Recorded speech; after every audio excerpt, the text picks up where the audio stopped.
श्री कृष्ण गोविंद हरे मुरारे, हे नाथ नारायण वासुदेव।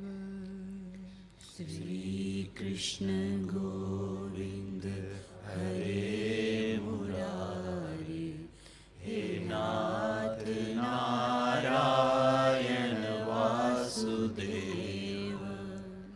हे नाथ नारायण वासुदेव, हे नाथ नारायण वासुदेव, हे नाथ नारायण वासुदेव, हे नाथ नारायण वासुदेव। श्री कृष्ण गोविंद हरे मुरारे, हे नाथ नारायण वासुदेव। श्री कृष्ण गोविंद हरे मुरारे, हे नाथ नारायण वासुदेव, हे नाथ नारायण वासुदेव, हे नाथ नारायण वासुदेव। अध्याय 13 श्लोक 24। ध्यानेनात्मनि पश्यन्ति केचिदात्मानमात्मनः, अन्ये सांख्येन योगेन कर्मयोगेन चापरे। परमात्मा को कितने ही मनुष्य तो शुद्ध हुई सूक्ष्म बुद्धि से ध्यान के द्वारा हृदय में देखते हैं, अतः कितने ही ज्ञान योग के द्वारा देखते हैं, और कितने ही निष्काम कर्म योग के द्वारा देखते हैं। पिछले अध्यायों में छठा जो अध्याय था उसमें ध्यान योग की बात आई थी। दूसरे अध्याय में बात ज्ञान योग की आई थी, और गीता के ही दूसरे अध्याय के जो 40वां श्लोक था उसमें बहुत डिटेल से कर्म योग के बारे में, उसमें भी निष्काम कर्म योग के बारे में चर्चा हो चुकी है। कोई तो सूक्ष्म बुद्धि से देखे, देखिए यहाँ आत्मनः आत्मनः अर्थ दिए जा रहे हैं सूक्ष्म बुद्धि। बुद्धि यूं जानो, सूक्ष्म हुई बुद्धि आत्मा ही है, स्थूल बुद्धि नहीं, सूक्ष्म बुद्धि। मैं हूं इसका एहसास बुद्धि में है, और मैं हूं का पता उसी को लगेगा जिसको, मैं के शुद्ध स्वरूप का पता उसी को लगेगा जिसने इस बुद्धि को इतना पारदर्शी कर लिया है कि बुद्धि का होना एक शीशे की भांति, ऐसा साफ शीशा जिसके आर पार तुम देख सकते हो, दीवार के आर पार तुम नहीं देख सकते हो, पर शीशे के आर पार देख सकते हो। तो सूक्ष्म बुद्धि उस शीशे की तरह है जहां से पार आत्मा का बोध होगा, और बुद्धि के द्वारा ही होगा। पर कैसी बुद्धि हो, शर्त है सूक्ष्म बुद्धि हो। मोटी बुद्धि वालों के लिए ये गीता नहीं है। मोटी बुद्धि वाले जो हैं, जिन्हें समझ कोई नहीं आती है, और खास करके आज सुबह का विषय और आज शाम का और कल शाम का जो विषय रहे हैं, ये 3 विषय आप सबको मुझे लिखित रूप से देने हैं, तभी कल सुबह यहाँ प्रवेश मिलेगा। मुझे ये देखना है कितनों को समझ आई, कितनों को नहीं आई। जिन्हें नहीं आई उनको आगे प्रवेश नहीं मिलेगा। क्योंकि खाली अपने शरीर को यहाँ बैठाने से तो बात नहीं बनती है ना। You need to understand. और अगर आपकी कैपेसिटी अभी नहीं है तो खाली अभिमान करोगे। तो मैं तुम्हें अभिमान करने की जगह नहीं देना चाहती हूँ। बैठ जाएगा तो उससे लाभ क्या? अहंकार करेगा बस कि मैं बैठा था, मैं गया था, मैंने सुनी थी, समझ नहीं आई, ये बोलेगा नहीं। ध्यान योग क्या है? ये 3 प्रश्न मैं आपके लिए दे रही हूँ, ये लिखित मुझे देंगे। ध्यान योग क्या है, सांख्य योग क्या है, निष्काम योग क्या है और ज्ञान योग क्या है? 3 तो इसी एक श्लोक में ये प्रश्न है। तो ये 3 प्रश्नों के उत्तर तो आप सभी देंगे हमें। और इसके इस अध्याय में जो पहले चर्चा आ चुकी है क्षेत्र क्षेत्रज्ञ, उसके विषय में भी बड़ा स्पष्ट, क्षेत्र क्या है, क्षेत्रज्ञ क्या है, ये भी साथ में आना चाहिए। अन्यत्वेवं जानन्तः श्रुत्वान्येभ्य उपासते ते अपि चाति तरन्त्यैव मृत्युं श्रुति पारायणः।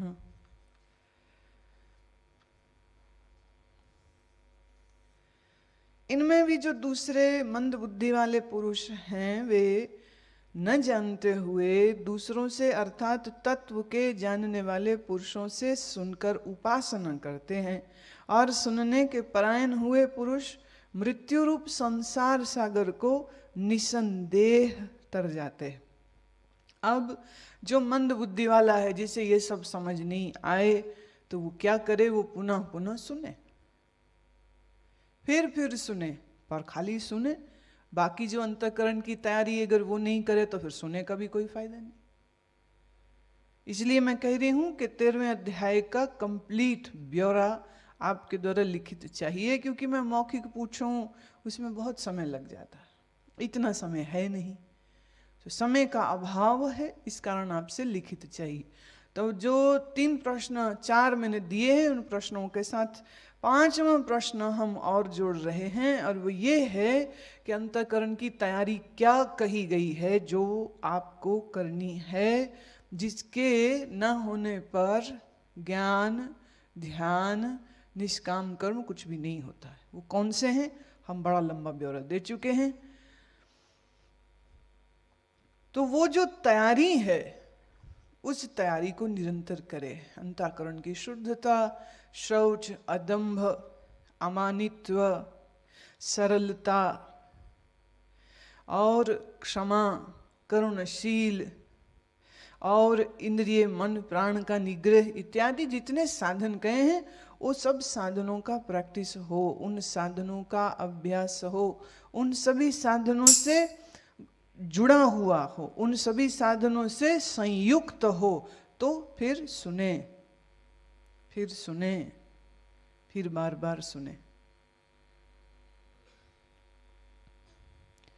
जो इस तत्व को जानते हैं उन व्यक्तियों के संग में रहे और श्रुति परायण और उसको सुने, और जो इस प्रकार करता रहेगा। मतलब अब इस श्लोक को आप इंडिपेंडेंटली और इंडिविजुअली नहीं देख सकते। क्या सुने, क्या करे, क्या तैयारी, वो सब इससे जुड़ा हुआ है, सबका साथ इसमें सम्मिश्रण है। जो कुछ हम पहले देख चुके हैं, एवरीथिंग इज इंक्लूडेड। इसको हम बाकियों से अलग करके नहीं देख सकते हैं। अति तरंती एव, ऐसा व्यक्ति निसंदेह। श्लोक का आधा भाग आ रहा है मृत्युम श्रुति परायण। इस मृत्यु को तरंत्यैव, तरेगा कैसे? जब श्रुति परायण होगा। तो श्रुति भगवती के प्रति पूरी तरह से समर्पित होवे और उसको बराबर बराबर सुने, बराबर बराबर धारण करे, चित्त में इसे जगह दे। You need to reflect again and again and again and again.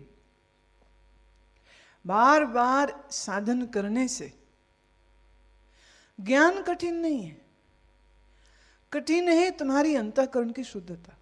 ज्ञान बिल्कुल कठिन नहीं। विक्षिप्त मन वाला, अस्थिर मन वाला अशुद्ध मन वाला, ये तीन को ज्ञान कभी नहीं होगा। सुने भले पर होगा नहीं, और इसका कोई उपाय नहीं। जिसका मन यहां वहां लगा है, जिसका मन अशुद्ध है, जिसका मन राग द्वेष में बड़ा सुख पाता है, लोगों को दुश्मनी में भी बड़ा सुख आता है, शत्रुता करने में, बदला लेने में, दूसरे को सताने में, ऐसे जो नीच कर्म करने वाले इंसान हैं, ये गीता उनके लिए बिल्कुल बेकार होगी, या यूं कहिए वो गीता के लिए बेकार है। अधम, नीच, पाप योनि वाले ये व्यक्तियों के लिए गीता का कोई लाभ नहीं। गीता को धारण करने के लिए भी आपके चित्त में एक जो बेसिक गुण कहे गए, अगर वो नहीं है तो सुन के कुछ नहीं होगा, और अगर ये गुण आपके अंदर मौजूद हैं तो रिनु सुनने मात्र से ही इस मृत्यु रूप संसार से तर जाता है। So it all depends upon who is listening. It all depends upon how much you are going to imbibe, absorb. That is more important. आप देखो अच्छे से अच्छा खाना खाओ, लेकिन 2 अंगुलियां मुंह में डाल के उल्टी करके सब बाहर निकाल दो तो खाए हुए का पौष्टिकता तो आपको मिलेगी नहीं। अंदर आमाशय से भी बाहर निकाला जा सकता है। योग में क्रिया होती है गज करनी। गज करनी में आप भोजन खाते हैं और खाते ही 2 घंटे के बाद, 2 घंटे में जितना असिमिलेशन ऑफ न्यूट्रिएंट्स होना है वो हो जाएगा। इसके बाद जो खाना है वो पड़ा पड़ा पड़ा पड़ा सड़ेगा और रोग उत्पन्न करेगा। तो after 2 hours you just throw it out, वोमन करके सब खाना बाहर फेंक देते।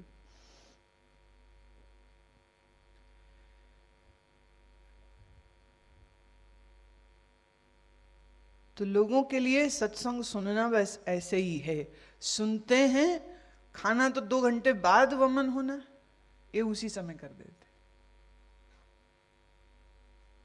जैसे वमन हुआ भोजन आपको ऊर्जा नहीं दे सकता है, पौष्टिकता नहीं दे सकता है, ऐसे जिस ज्ञान का तुमने वमन कर दिया वो ज्ञान भी तुमको बंधन से मुक्ति नहीं देगा, भव सागर पार नहीं करेगा, मन के दोषों को निवृत्त नहीं करेगा।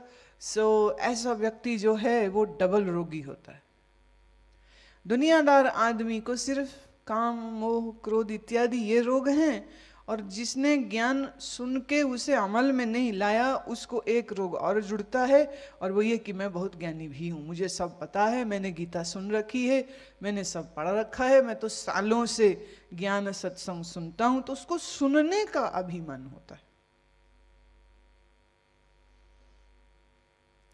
देवऋषि नारद ने नारद भक्ति सूत्र में यह बात कही कि ऐसे मनुष्य जो ज्ञान का भी अभिमान करते हैं वो लाइलाज लोग हैं, वो लाइलाज होते। So you really have to be watchful. और विशेषतः तो ज्ञान का पंथ कृपाण की धारा, ये तो कृपाण जैसी तेज और 2 धारी तलवार है, इसके ऊपर आप बेहोशी से नहीं चल सकते हो, इसमें आप अपने अभिमान को नहीं जोड़ सकते हो।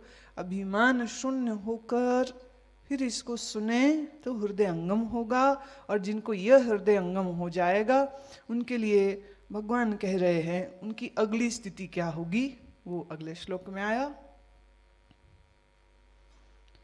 यावत् संजायते किंचित सत्वं स्थावर जंगम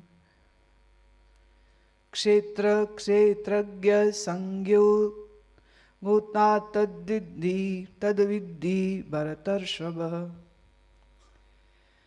हे अर्जुन, यावन मात्र जो कुछ भी स्थावर जंगम वस्तु उत्पन्न होती है उस संपूर्ण को क्षेत्र और क्षेत्रज्ञ के संयोग से उत्पन्न हुआ जानो।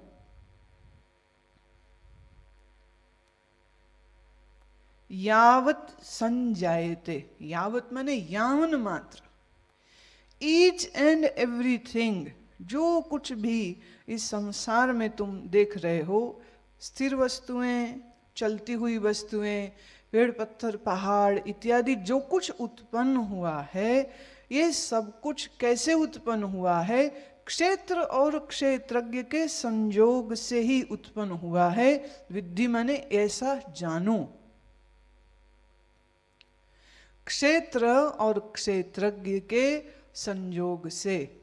देखिए, सृष्टि हो लेकिन अगर क्षेत्रज्ञ ना हो तो उसे भोगेगा कौन? तो क्षेत्र कहते वो उत्पत्ति हुई ही, साथ ही साथ क्षेत्रज्ञ की भी उत्पत्ति। जड़ जगत तो बना ही बना, साथ ही साथ चैतन्य जीव भी उसके बन गया है। जो इस सामग्री को देखेगा, भोगेगा। और ये जो प्रकृति और पुरुष का जो संबंध है, ये अभिन्न संबंध है। यूं भी कह सकते हैं भिन्ना अभिन्न संबंध है। भिन्ना अभिन्न संबंध है ये। But they are always remain together. जैसे देह और जीव हमेशा सदा साथ हैं, ऐसे ही सृष्टि और ईश्वर सदा साथ है। दोनों अलग अलग नहीं हो सकते। प्रकृति और पुरुष हमेशा साथ साथ हैं, ये अलग नहीं होते। और इस विषय को जानने के लिए ये भी समझे कि समम सर्वेषु भूतेषु तिष्ठन्तं परमेश्वरम विनश्यत स्व विनश्यतं यः पश्यति स पश्यति। जो पुरुष नष्ट होते हुए सब चराचर भूतों में नाश रहित परमेश्वर को समभाव से स्थित देखता है, वही देखता है। पश्यत माने देखना, दो बार आ रहा है। यह पश्यति स पश्यति। देखो, क्या देखो, कैसे देखो और किसको देखो। कैसे और किसको और कौन देखेगा? देख कौन रहा है, किसको देख रहा है और कैसे देख रहा है। तीनों प्रश्न, तीनों मुद्दे एकदम स्पष्ट होने चाहिए। लोगों को ये तीनों मुद्दे स्पष्ट नहीं। कौन देखता है? बोलते मैं देखता है। मैं कौन है पता नहीं। क्या देखते हो? संसार देखते हो। कैसा संसार देखते हैं ये भी पता नहीं। मैं इसलिए कह रही हूं पता नहीं। कितने लोग जानते हैं कि संसार क्षण भंगुर है? क्षण भंगुर, क्षण में उत्पन्न है, क्षण में समाप्त है। कितने लोग जानते हैं? कितने लोग इस तरह से जगत को देखते हैं? वो सोचते हैं मेरे से पहले इस मकान में मेरा दादा रहता था, अब मैं रहता हूं, कल मेरे बच्चे रहेंगे, फिर मेरे पोते रहेंगे। तुम इस तरह देखते हो। ये कार, ये मकान, ये कपड़े, ये फैक्ट्री पहले मेरे दादा की थी, फिर बाप की, अब मेरी, कल मेरे बच्चों की होगी। कितना बड़ा तुम स्पैन देख रहे हो। देख रहे हो क्षण भंगुर? नहीं देख रहे। तो देख कौन रहा है उसका पता नहीं, क्या देख रहा है इसका पता नहीं, और ये देखना हो ही क्यों रहा है ये तो बिल्कुल भी नहीं पता।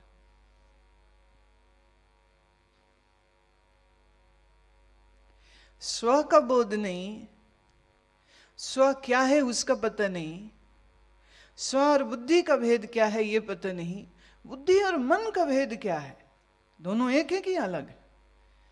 अगर एक हैं तो दो नाम अलग क्यों हैं? और अगर दो नाम अलग हैं मन और बुद्धि तो क्यों है? What is the difference?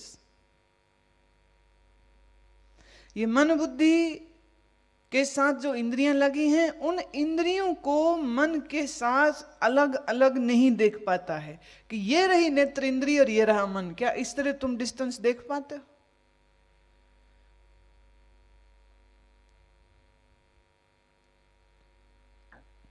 जानने को कुछ भी नहीं जानता है। इसीलिए दुख सुख के, ममता के, आसक्ति के जाल में फंसा रहता है। इसीलिए फंसा रहता है। जो देखे समझ जाएगा खेल क्या। क्षेत्र और क्षेत्रज्ञ का ये जो चर्चा हो रही है, इस चर्चा को जो समझेगा तो उसको क्या मिलेगा? पश्यति, वो देखेगा। और कुछ नहीं होना, सिंह नहीं निकल आने। वो देखेगा। क्या देखेगा? जो जैसा है बस उसको वैसा ही देख लेगा। कैसा है? उन्होंने वैसे तो थोड़ा सा इशारा दे ही दिया। एक तो विनश्यत्सु, जो दिखता है वो नष्ट होगा। फिर जो देख रहे हैं अभी वही नष्ट नहीं होगा। चराचर भूत जगत सब नष्ट होंगे। सर्वेषु भूतेषु, ये सब जो कुछ दिख रहा है अविनश्यत्यम, इसके अंदर कोई एक है जिसका नाश नहीं होता, जिसको परमात्मा कहते हैं। वो संभाव में रहता है, उसको देखता है। ज्ञान से ये दोनों दृष्टियां, या कहो एक ही दृष्टि आगे दो भाग में कट जाती है। एक से क्षणभंगुर दिख रहा और एक से नाश रहित दिख रहा। दोनों जिसको ये दिख गए, क्योंकि दो दिख रहे हैं इसलिए दो बार उन्होंने कहा पश्यति स पश्यति, वो देखेगा, वो देखेगा। क्या देखेगा? क्या देखना है, कैसे देखना है? यही तो सारा खेल है। समम पश्यनि सर्वत्र समवस्थितम ईश्वरम न हिनस्त्यात्मनात्मानं ततो याति पराम गतिम। क्योंकि वह पुरुष सब में संभाव से स्थित हुए परमेश्वर को समान देखता हुआ अपने द्वारा आप को नष्ट नहीं करता, इससे वह परम गति को प्राप्त होता है। जो सर्वत्र समभाव से, सर्वत्र जब हम कहते हैं तो मेरे सहित सर्वत्र होता। सर्वत्र एक्सक्लूसिव ऑफ मी नहीं होता, it is inclusive of me. मेरे सहित सब में जो परमात्मा को देखता है वह अपने द्वारा अपने आप को नष्ट नहीं करता है। देखिए,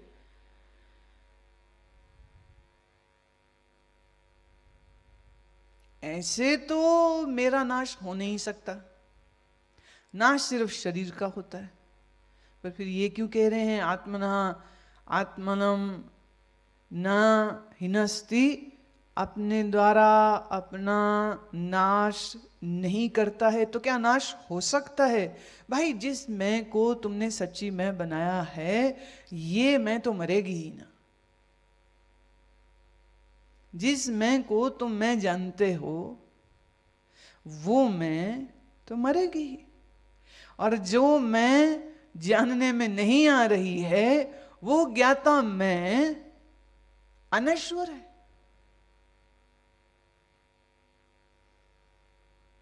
समझ में आया कुछ?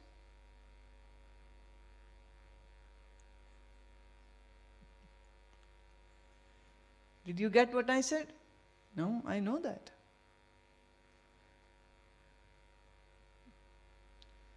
I know that. I was just giving you a sample that if I don't make things easy, they are this kind of difficult.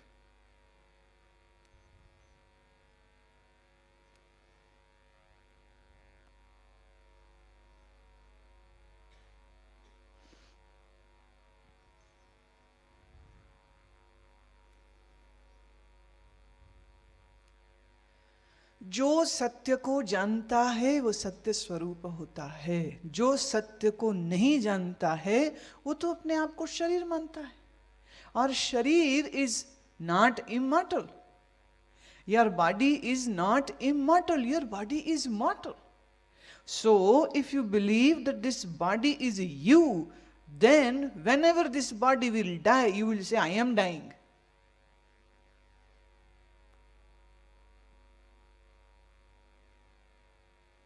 और जो अपने अंदर सत्य को नहीं खोजता है, ऐसा व्यक्ति अपने आप को क्या क्या देगा? सिर्फ एक मौत देगा और तो कुछ भी नहीं देगा। कैसे? इच्छा करेगा, इच्छा पूरी नहीं होगी तो मरेगा। किसी को प्यार करेगा, वो नहीं मिला तो मरेगा। रिश्तेदार इज्जत नहीं देंगे तो मरेगा। धन नहीं मिलेगा तो मरेगा। तो मौत ही तो मिल रही है ना। फिर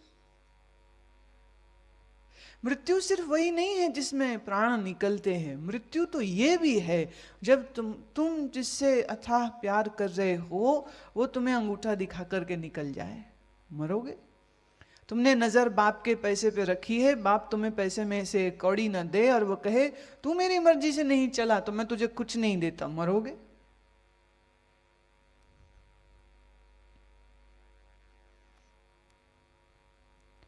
मौत एक ही बार नहीं आती है। अज्ञानी आदमी को रोज मौत आती। मर्जी का खाना ना मिले, मर्जी का नौकरी ना मिले, मर्जी का पति पत्नी ना मिले, मर्जी के मित्र ना मिले, मर्जी की नौकरी छोकरी ना मिले, मरता है उसमें। देख लो आम दुनिया के ये जो सो कॉल्ड लैला मजनू, यही तो बोलते मैं मरता हूं तुझ पे। कोई ये थोड़ी बोलता है मैं जिंदा होता हूं तुम्हें देख के, मैं मरता हूं, मैं मरता हूं तेरे लिए। एक अपनी प्रियतमा को कहता है मैं तो मरता हूं तेरे लिए। कहती मर जा फिर, काहे मेरे पीछे पड़ा है जबरदस्ती। लड़के ने सच में फांसी लगा ली। लड़की नहीं मिलेगी तो मैं मर जाऊंगा। मृत्यु के अनेकों अनेक अनुभव अज्ञानी पुरुषों को रोज भोगने पड़ते हैं। किसी ने कहा तुम्हें इंटरव्यू के लिए बुलाया है, अगर इंटरव्यू में सिलेक्शन हो गई तो नौकरी मिल जाएगी। अब वो इंटरव्यू देने के लिए बैठा, दिल धड़क रहा है, अंदर जाता है बड़ी तैयारी के साथ और सब कराता है और फिर वापस लौट के आता है तो पल पल पल पल वेट कर रहा है क्या जवाब होगा, क्या जवाब होगा। दिल धड़कते रहते हैं। कल एक कहानी में सुन रही थी, एक लोमड़ी को एक खरगोश दिखे और लोमड़ी को इतनी तड़प उठी इस खरगोश को खाने के लिए कि वो उछले कि मैं खा लाऊं इसको, मैं खा लूं इसको। लार टपक रही है, वो उछल रही है।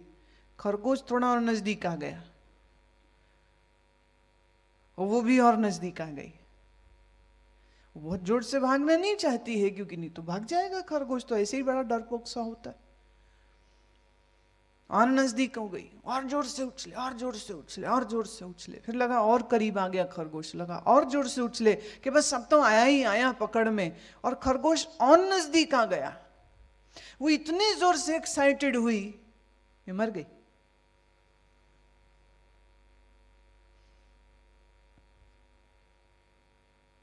तुम कहोगे ऐसा भी होता है? बिल्कुल ऐसा भी होता है।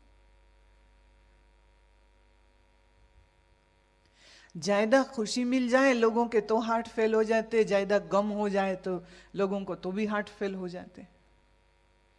जिस बेटे को लिखाया पढ़ाया बड़ा किया वो बेटा छोड़ के चला जाए तो उसको कहते हैं पिता बीमार हो गया। क्यों हो गया? कह रहे ये भी दशरथ हो गया। राम चले गए थे, दशरथ शोक से मर गया था। इधर बेटा चला गया है तो वो भी दशरथ की ही न्याय शोक में डूब गया है। और जब तुम्हारे अंदर ये शोक चिंता की अग्नि जलती है तब तुम जीना नहीं चाहोगे। और ऐसे व्यक्ति जो जीना नहीं चाह रहे हों उनको आप कैसी भी दवा खिलाइए, दवा असर ही नहीं करेगी। Because mind is more powerful than your body. And if your mind is negated and has accepted that death is better than living, कोई दवा असर नहीं करेगी।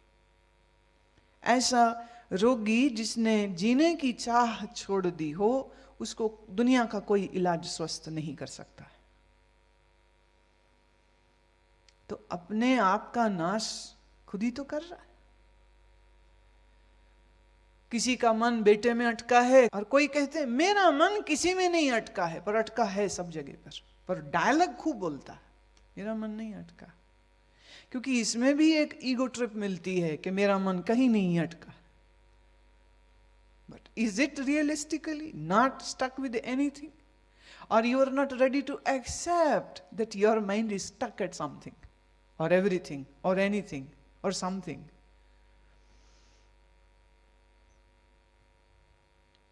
जिसके पास ज्ञान दृष्टि है ऐसा व्यक्ति संभाव में रहता है, अपने सहित सब में परमेश्वर को देखता है और अपने ही द्वारा अपना नाश नहीं करता है. इसी कारण वो परम गति को प्राप्त होता है. तो अर्थ ये हुआ कि आप अगर अपने आप को डुबा भी सकते हो, आप अपने आप को तरा भी सकते हो. कोई किसी को नहीं तारता और कोई किसी को नहीं डुबाता. तुम चाहो तो तर जाओ, तुम चाहो तो डूब मरो. अब तुम क्या चाहोगे, that is all upon you. What choices you make.